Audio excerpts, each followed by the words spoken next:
Ava Ross is one of the only women on my cabinet, and my most trusted inspector general. I considered her the moral compass of my administration, a pillar of integrity. So when I woke up with the freak ability to hear people's thoughts, she was the first person I wanted to tune in on. I imagined her mind was a library of legal precedent and patriotic ideals, a constant stream of concern for the nation's welfare. That morning, during the daily briefing, she was giving a fiery, tear-jerking condemnation of the Secretary of the Treasury. Her voice cracked with emotion as she detailed his corruption. It was moving stuff. People were captivated. I was so impressed, I almost started a round of applause right there. And that's when a lazy, completely unbothered voice drifted into my head. "Man, I am starving. Hope she wraps this up soon. If I don't get down to the commissary, the barbecue brisket is going to be cold." I froze on my throne. That's when I learned the truth. My most dedicated, public-spirited, incorruptible cabinet member spent most of her time thinking about lunch and clocking out for the day. The entire cabinet was on their knees, not daring to breathe. They probably thought I was speechless with rage at the secretary's greed. Only I knew the truth. I was choking on the thought of Ava's brisket. Ava was still kneeling, her speech finished, her shoulders trembling slightly. She looked like she was overcome with righteous fury. I focused, listening again. Yes, nailed it. The delivery was solid, covered all the key points. Shouldn't be any follow-up questions. Man, kneeling this long is brutal. My leg is totally asleep. Wonder if they'll save me a plate. I squeezed my eyes shut.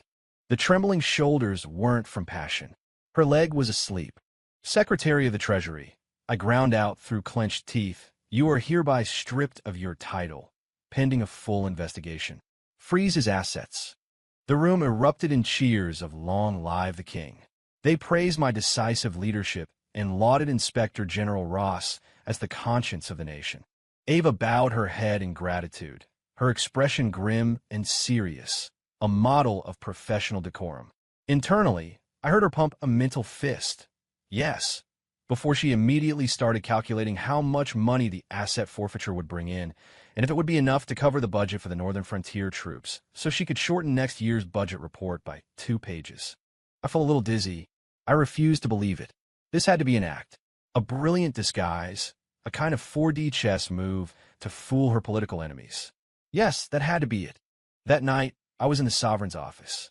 Citing an urgent report from the border, I had Ava summoned back to the capital. I needed to test her myself. Leo, my chief of staff who I'd sent to fetch her, came back with a strange look on his face. "Your Majesty, Inspector General Ross was already asleep. Then wake her up." "We did, sire, it's just—" Leo hesitated. She answered the door in her pajamas and asked if she could finish yawning before she put on her suit. I took a deep breath. "Get her over here. Now." Half an hour later, Ava arrived. She was dressed impeccably in a sharp suit. Her hair was perfect, and her face showed no signs of fatigue. Her eyes were clear, like she'd just returned from a meditation retreat. "Your Majesty." "At ease, Ava," I said, pushing a fabricated top-secret schematic of our border defenses across the desk. "There's been a development on the northern frontier. Take a look. Tell me what you see." Ava stepped forward, picked up the file, and began to study it intently. Good, I thought. She's taking it seriously. I knew it. She really does care about this country. I focused my new ability, leaning in to hear her thoughts. "Pulling an all-nighter is terrible for your skin. I'm definitely going to break out. I'll have to get the commissary chef to make me a collagen smoothie tomorrow. And who the hell drew this map? It looks like a toddler's scribble. Their department head should be fired for incompetence." A vein in my temple started to throb. "Okay, I see it. Troop strength is too low at point A. The supply line to point C is way too long, and Secretary Warren's brother-in-law is causing a bottleneck in the middle. Simple." She finished, put the file down, and faced me, her expression all business. "Your Majesty, I believe a 3-step solution is required." "Go on," I said, forcing myself to stay calm. "First, swap the commanders at point A and point B. The commander of B is an expert in defensive strategy. Point A will be secure under his watch. Second, abandon the supply line to point C and use the river instead. It'll cut travel time in half. Third," she paused, looking me right in the eye, "fire Secretary Warren's brother-in-law. I was stunned. All 3 points were precise, ruthless, and more effective than the plan my generals and I had spent 3 days debating. How? How did she come up with that so quickly? Was she some kind of once-in-a-generation genius I had completely underestimated? I stared at her, my estimation of her skyrocketing. I was about to shower her with praise when I caught the tail end of her thoughts. All right, gotta wrap this up and get home. My cat is waiting for me. I wonder if Bacon remembered to eat his dinner. I nearly had a heart attack right there on the throne. I decided I couldn't be passive anymore. I had to go on the offensive. The next day, I issued an executive order. To reward Inspector General Ava Ross for her outstanding service, she was to be granted a bonus of $100,000 and 1,000 acres of prime real estate. There was no way she could remain unfazed by a reward of that magnitude. Leo went to Ava's residence with the official notice and the deed. I paced in my office, my ears perked, waiting to hear her reaction. At first, there was only silence from her house. She must be speechless with joy, I thought. Totally understandable. After a few minutes, I finally heard her thoughts, laced with a distinct tone of annoyance. $100,000? In cash. Where am I supposed to put all this? My safe isn't that big, and the land is 30 miles outside the city. It's so far away. I'll have to hire someone just to manage it and collect rent. What a pain. Can I just get this in my bank account? Or maybe trade it for some extra paid vacation days? The fountain pen in my hand snapped in two. When Leo returned, his face was shining with admiration. Your Majesty, Inspector General Ross is truly one of a kind. Faced with such a reward, her expression didn't even change. She simply said, "Serving the nation is my duty," and sent me on my way. I have never seen such humility, such indifference to fame and fortune. I waved him away wordlessly. I was afraid if I looked at him a second longer, I'd tell him that the national hero he admired so much was currently trying to figure out how to trade 1,000 acres of land for cat food. I started losing sleep. Every time I closed my eyes, I saw Ava's deadpan face, but heard her internal monologue about what to eat for lunch and how to avoid working overtime. I felt like I had discovered a terrible secret, a secret that could bring my entire administration to its knees. My most competent and effective official was a slacker who was just trying to coast to early retirement. A few days later, the cabinet meeting devolved into a shouting match over funding for the flood crisis in the Delta region. Secretary Warren's faction wanted a massive budget for a slow, long-term project. His allies chimed in, quoting poetry and debating philosophy. Anything but an actual plan. My head was pounding. "I glanced over at Ava." She was standing perfectly still with her eyes closed. A statue of civic virtue. I knew she was asleep on her feet again. I discreetly tuned in to her thoughts. "Keep yelling, guys. It's louder than a white noise machine. Perfect for a nap. A simple civil engineering project. And these morons have been arguing about the budget for 2 weeks. I could have built the damn levee myself in that time. It's obvious they just want to skim off the top. Pad the budget, add a dozen layers of subcontractors, and maybe 10 cents on the dollar actually makes it to the project. Ugh. Anyone who makes me late getting off work should be exiled to the northern frontier to farm potatoes. I'd had enough. I slammed my hand on the arm of my throne. "Ava Ross." Ava jolted awake, stumbling slightly. She quickly regained her composure, stepped forward, and bowed her head. "Sir, the Delta flood crisis. Your thoughts?" I stared her down. She was silent for a moment. I knew her brain was running at 1,000,000 miles an hour. Not to solve the flooding, but to find the quickest, easiest solution that would get her out of the office the fastest. Sure enough, her voice rang out, clear and confident. "Your Majesty, I believe this matter requires no additional funding from the Treasury." The entire room went silent. Secretary Warren sneered. "That's easy for you to say, Inspector General. If we don't allocate funds, do you expect the floodwaters to recede on their own?" Ava didn't even look at him. She addressed me directly. "Sir, we simply need to take half of the assets we seized from the corrupt officials I've investigated this past year and use it to fund a royal engineering bid." "A royal bid?" I never heard the term. "Yes," she said. A strange light flickered in her eyes, one I'd never seen before. It was the brilliant, desperate gleam of an employee who just wants to go home. "We make the project public. We invite bids from every construction firm in the country. Whoever has the best plan, the lowest price, and the shortest timeline gets the contract.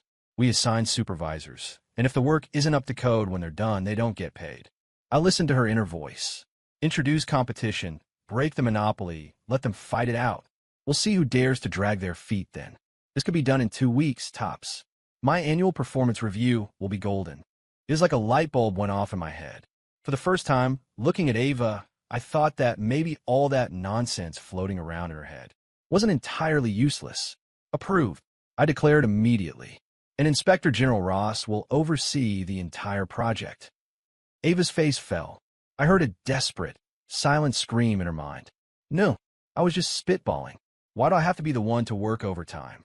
Seeing that look on her face, the look of someone who wanted to die but couldn't say it, I felt a strange, inexplicable sense of satisfaction. The Royal Engineering bid was a massive success. To get this project off her plate as quickly as possible, Ava unleashed her full, terrifying potential. She drafted a bid proposal that was 200 pages long, detailing everything down to the specifications for each brick and the amount of dirt a single worker was expected to excavate per day. The construction foremen who came to bid were floored. One old-timer held the proposal with trembling hands. "I've been building levees my whole life," he said, "and I've never seen a government official draw up plans more detailed than the blueprints for a house." Secretary Warren's brother-in-law, sent to cause trouble, tried to cut corners on materials. Ava caught him and personally chewed him out for a solid 30 minutes in front of his entire crew. I listened to the field reports from the comfort of my office, my feelings complicated. Leo sighed beside me. The Inspector General is truly devoted to the nation. She oversees every detail personally. I silently tuned into Ava's thoughts. This idiot can't even embezzle properly. His methods are so amateur. Any delay to my timeline is a direct assault on my quitting time. As soon as this is over, I'm taking a long vacation. I'm going to stay home, cuddle with Bacon, and sleep. I'm not getting up for anyone. 2 weeks later, the Delta Flood project was completed ahead of schedule, without costing the Treasury a single extra dollar. The quality was so high that the inspectors I sent couldn't find a single fault. When the news reached the capital, Ava's reputation soared to legendary heights. Citizens started calling her Lady Justice, a hero of the common person. Only I knew that this Lady Justice was currently at home, brushing a fat cat and trying to figure out the legal requirements for taking extended medical leave. Ava successfully managed to make herself sick, genuinely sick. A combination of overwork and stress put her on her back for 3 days. For those 3 days, the morning briefings were unbearably dull. Without her internal commentary, the droning reports of my cabinet members were as bland as unseasoned rice. On the third night, I changed into civilian clothes and had Leo drive me to Ava's townhouse, under the pretext of checking on my most valued official. Her home was small and quiet, with just one older housekeeper. When I entered her bedroom, she was wrapped in a duvet, fast asleep. On a small stool by her bed, a chubby orange and white cat was curled up. That must be Bacon. Looking at Ava's pale face, I felt a flicker of guilt. Was I pushing her too hard? Just as I was deep in self-reflection, Ava mumbled in her sleep. I leaned closer, curious. No more overtime. Bacon, my tuna bites. I retracted my guilt. Just then, the cat named Bacon woke up. It stared at me, a low growl rumbling in its chest. Leo tried to shoo it away, but it arched its back and let out a fierce meow. The sound was half threat, half squeak. And then a new voice popped into my head, small, but full of arrogant fury. Who is this two-legged oaf invading my territory?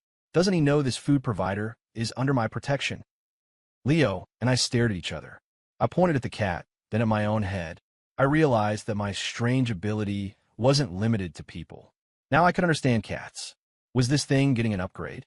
After discovering I could understand feline, my visits to Ava's townhouse became more frequent, always under the guise of checking on her recovery.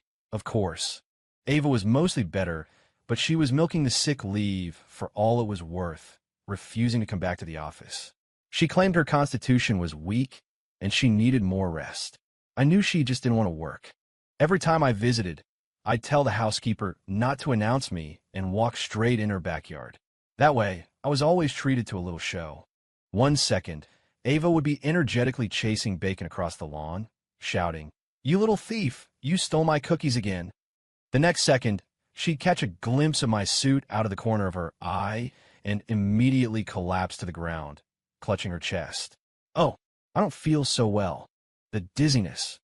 And the cat, Bacon, would trot over, look down at her with the expression of someone watching a truly terrible actor, and think, there she goes again.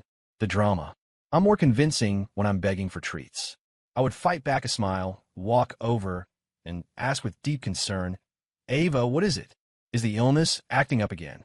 She would reply in a weak, breathy voice, "Sir, I am so sorry. I fear I can no longer be of service to you. Ide not simpaticari." Nonsense. Your health comes first. But I see you have this lovely yard. Since you're just resting anyway, why don't I have a few files sent over? You can review them while you're lying down, still serving the nation. The color of Ava's face would instantly shift from pale white to sickly green. Is this king sadist? This was a thought shared by both her and the cat.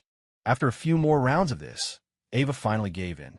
She realized that as long as I was around, her sick leave was just working from home, but with 24/7 on-call hours. And so, on a bright and sunny morning, I finally saw the sharp, vibrant Lady Justice back in the briefing room. She shot me a look full of resentment. I gave her a warm, friendly smile in return. I heard her think, I hate my job. My mood had never been better. The cabinet meetings were lively again, by which I mean Ava's internal monologue made the whole stuffy room feel charged with a joyful energy only I could perceive. One day, an ambassador from a rival nation came to visit.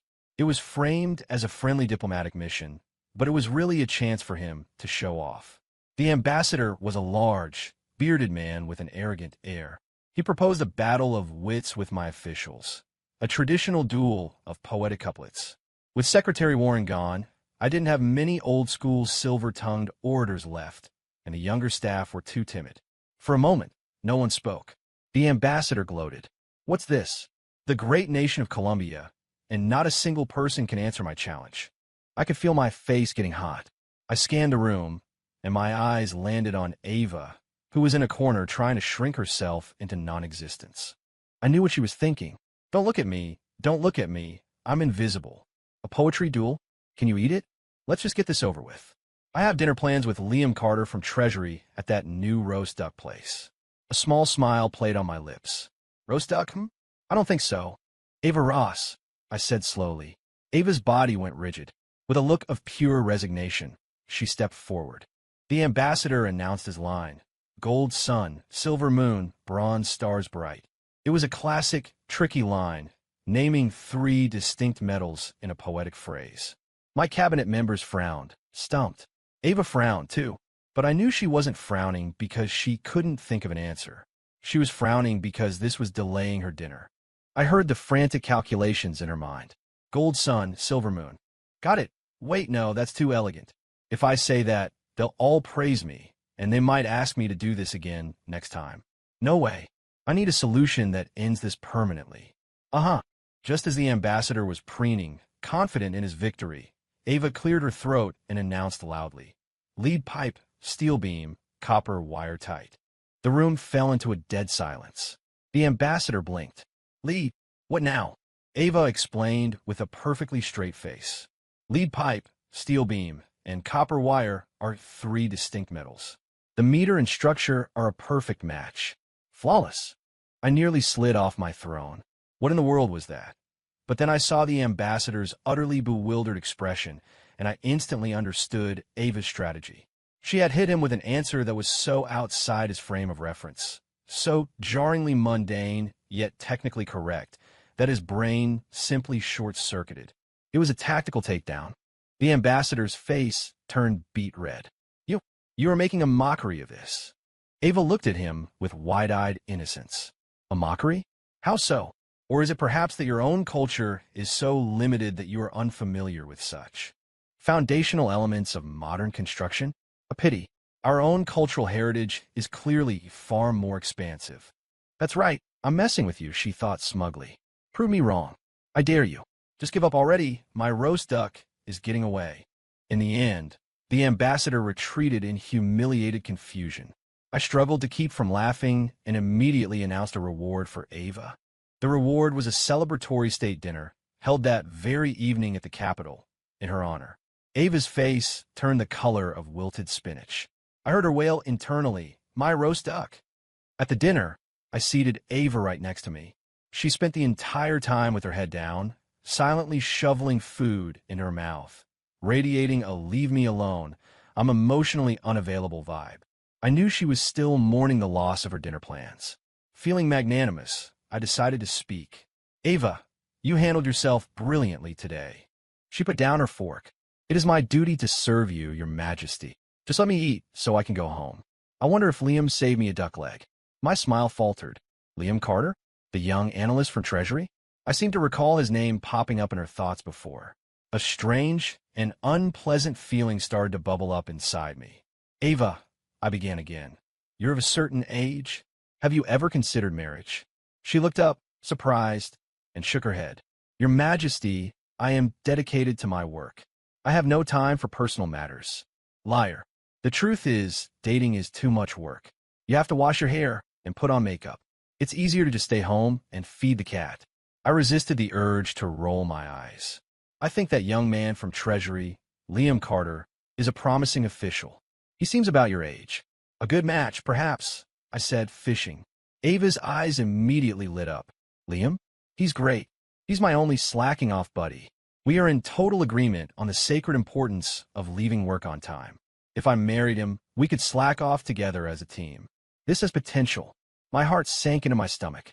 I didn't know why, but the thought of her and someone else slacking off together as a team made the freshly served sea base taste like cardboard. After the dinner, Ava was practically buzzing, ready to leave. I stopped her at the door. "Ava, I have several urgent reports here regarding agricultural development in the Northwest. They're quite complex. Take them with you, and have a solution for me by the morning briefing." The smile on Ava's face froze and shattered. She trudged out of the Capitol, her arms laden with a stack of files so thick it obscured her face. I could clearly hear the primal scream erupting from her soul. "You tyrant king." I leaned back in my chair and let out a long, slow breath. There, I felt much better now. The next morning, Ava showed up to the briefing with two enormous dark circles under her eyes. She placed the stack of files neatly on my desk, along with a perfectly crafted, comprehensive solution. Then she retreated to her corner and promptly fell asleep standing up. I knew she'd been up all night.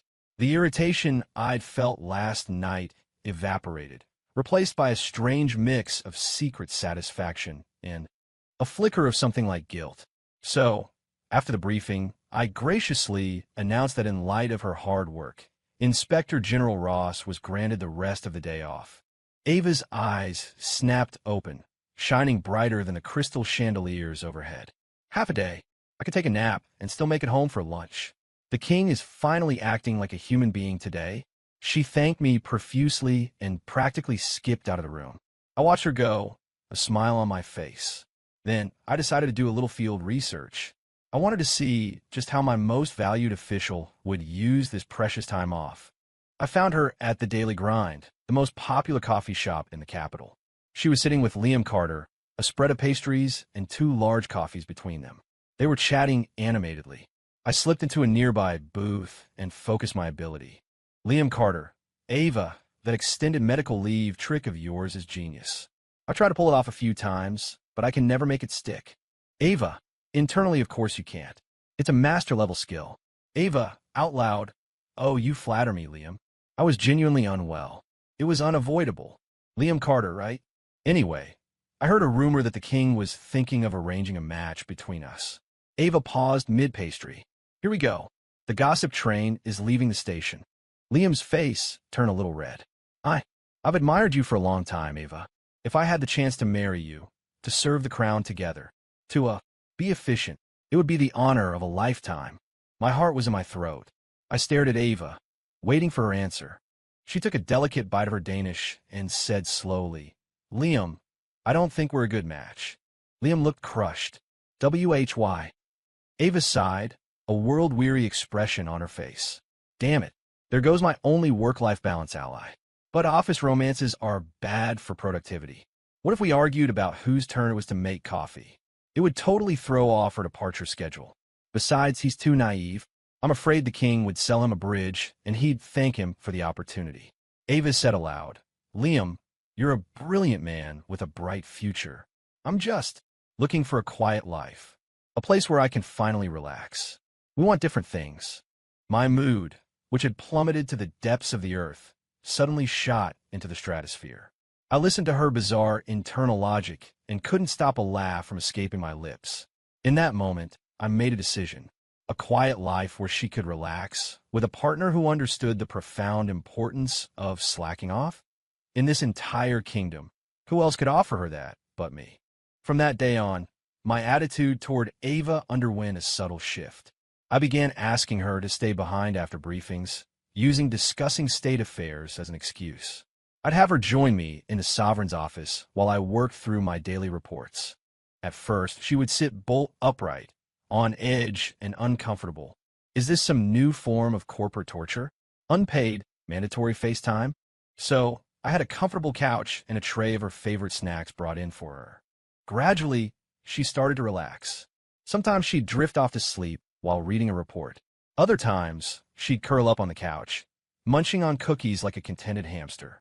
While I dealt with the tedious affairs of state, listening to her inner monologue about the cookies being too sweet, the couch cushions not being fluffy enough, and wondering when she could finally go home, I found myself feeling an incredible sense of peace.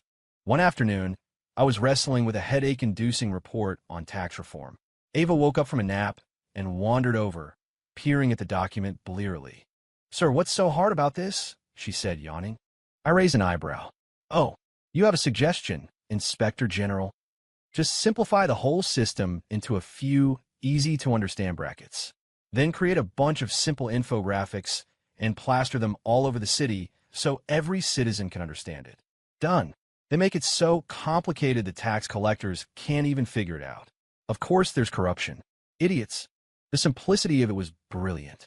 I realized that while Ava was fundamentally lazy, that laziness forced her to find the most direct, efficient path to the core of any problem. Perhaps running a country didn't have to be so complicated.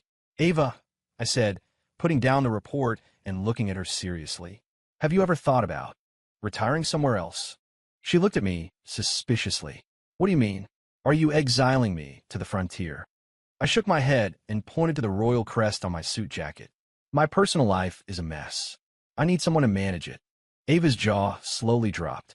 I heard her thoughts, and for the first time, they weren't lazy or cynical. They were a raw, explosive burst of shock and pure, unadulterated joy. Becoming queen. Does that mean I would never, ever have to work again? Seeing the way her eyes lit up, I couldn't help but smile. Apparently, winning her over was going to be much easier than I thought. When the news broke that I intended to marry Ava Ross, the entire government exploded. My cabinet members knelt before me, a sea of opposition. Their reasons were varied and ridiculous. "Your Majesty, she is a commoner. She cannot possibly command the respect of the people as queen." She commanded the respect of every construction firm in the Delta region, I thought. Running the royal household will be a piece of cake. "Your Majesty, her personality is too direct. She lacks the diplomatic grace required for court life." She doesn't lack grace, I thought. She just wants to exile anyone who makes her miss her afternoon nap to a potato farm. "Your Majesty, Inspector General Ross is a pillar of our government. To make her queen would be a waste of her talents." That one came from Liam Carter, his face a mask of patriotic anguish. I heard his real thoughts. "My slacking off mentor is leaving me. Who will guide me now?" I object. I looked at the sea of protesting faces and felt a deep weariness. And the woman at the center of it all, Ava, stood at the head of the room, her face a perfect mask of calm. She looked as if this had nothing to do with her. I knew, however, that she was using every ounce of her willpower to suppress an overwhelming wave of glee. "Come on, guys, keep protesting. Listen to them, Your Majesty." I heard her scream internally. "Don't make me queen. The queen has responsibilities. She has to get up early. It's worse than a real job. I take it all back. I don't want to be queen. I had clearly been too optimistic. My decision is final, I said, my voice cutting through the noise. Ava Ross, you will accept my proposal. Ava's body went stiff as a board. She walked forward and knelt, her movements heavy, her expression more tragic than when she'd been framed by Secretary Warren. I looked down at her and spoke slowly. I know you care little for titles or ceremony. I grant you this. As my queen, you will never have to bow to me. You will not be required to attend the daily briefings. A collective gasp went through the room. Ava's eyes brightened slightly. No more morning meetings? Okay, that's a perk. I continued, sweetening the deal. All household affairs will be handled by a professional staff. You will be queen in name only. The cabinet members were muttering in disbelief. Ava's eyes got even brighter. All the perks, none of the work. Sounds like a sweet gig. I delivered the final, decisive blow. The royal chefs will be at your disposal, 24 hours a day. The National Treasury will fund your projects. The only thing you will ever be required to do is be with me. Ava's head snapped up, her eyes shining like supernovas. It was the look of someone who had just discovered their ultimate purpose in life. I heard a triumphant, deafening cheer erupt in her mind. Paid vacation, a lifelong meal ticket, and total job security. This is the greatest job in the world. I'll take it. I accept, she said, her voice ringing with a level of enthusiasm I had never heard from her before.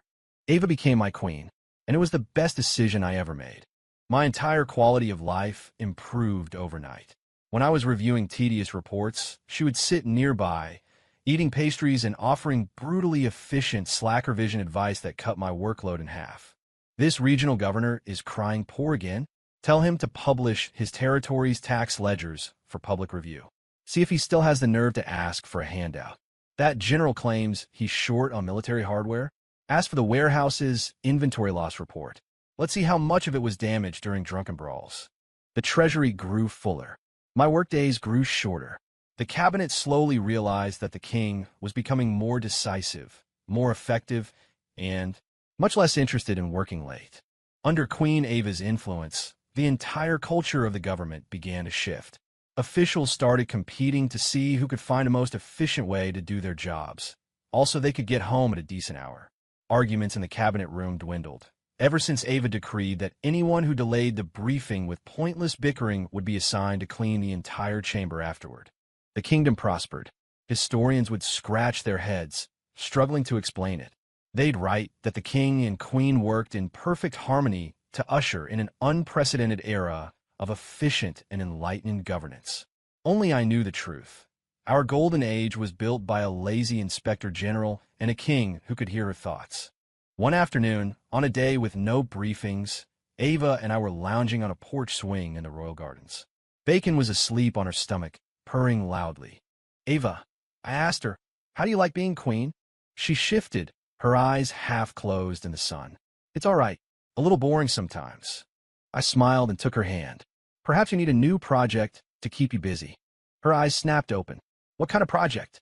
We agreed. No more work. I leaned in and whispered something in her ear. Her face slowly turned a deep shade of pink. I heard the frantic, happy thumping of her heart, mixed with a familiar, calculating train of thought. Having a baby. Does that mean I would be legally entitled to maternity leave? I looked at her and burst out laughing. The sun was warm, the world was quiet. Being able to hear her thoughts was the greatest gift I had ever received. When our son, the prince, was born, Ava successfully negotiated a full year of maternity leave. During that year, she achieved her life's dream, being waited on hand and foot, with her most strenuous activity being the daily stroll from her bedroom to the garden to sunbathe. I, on the other hand, was now pulling double duty, running a country and raising a baby. The little prince had inherited all of his mother's defining traits. For one, he hated waking up early. Every morning, when I had to get ready for my briefing, I first had to fight a pitched battle with my own infant son. If I held him, he cried. If Leo held him, he cried. If the royal nanny held him, he cried. He would only quiet down when Ava, without opening her eyes, reached out from under the covers and sleepily patted his back. I sometimes suspected the boy had inherited my ability and could hear his mother's thoughts. Hush, little tyrant. let your mother sleep. I could also hear the prince's thoughts. Mostly they were hungry, sleepy, hold me. Sometimes, when I was holding him while signing documents, he would pee on my royal robes, and I'd hear a tiny, triumphant thought. Haha, mine now. This kid was going to be more trouble than his mother. When Ava's maternity leave ended, she didn't try to extend it, as I'd expected. She showed up at my office one morning, looking energized. I was stunned. What is it? Did Bacon run out of cat food again? She crossed her arms, all business. Your Majesty, I have developed a royal child-rearing workflow optimization plan. I just stared at her. According to my projections, she said, unrolling a massive, complicated flowchart by streamlining the prince's daily schedule, introducing gamified educational modules, and implementing a KPI-based performance review system for the palace staff, we can reduce the required manpower for his upbringing by 50% while doubling his early childhood learning efficiency. I looked at the crazy, brilliant light shining in her eyes and fell into a deep thought. I'm sure it was one of those crazy modern management techniques she was always thinking about. Then I heard her real thoughts. Raising a kid is more exhausting than a real job. I need to get this kid into a full-time preschool program. ASAP. I need my life back. Years later, our son grew up. He became a crown prince who, like his mother, valued efficiency and hated pointless chatter. His tutors learned this the hard way. One of them, trying to wax poetic about a historical event, was cut off mid-sentence by the prince. Tutor, please get to the point. There are 3 key takeaways from this incident, correct? The tutor was left speechless. And Ava and I finally got to retire. I passed the throne to our son and took Ava traveling, exploring every corner of the kingdom we had built together. My mind-reading ability had started to fade over the years. It would flicker in and out like a bad radio signal. Maybe it just needed a tune-up, but it didn't matter. After so many years together, I didn't need to hear her thoughts to know what she was thinking. Like right now, we were sitting on a small boat on a southern lake, watching the sunset. She was leaning against my shoulder, looking perfectly content. I didn't need any special powers to know she was thinking. So for dinner tonight, are we getting the crispy fried fish or the spicy river noodles? Let's get both, I said with a smile. She looked up at me, surprised. Ethan, how did you know what I was thinking?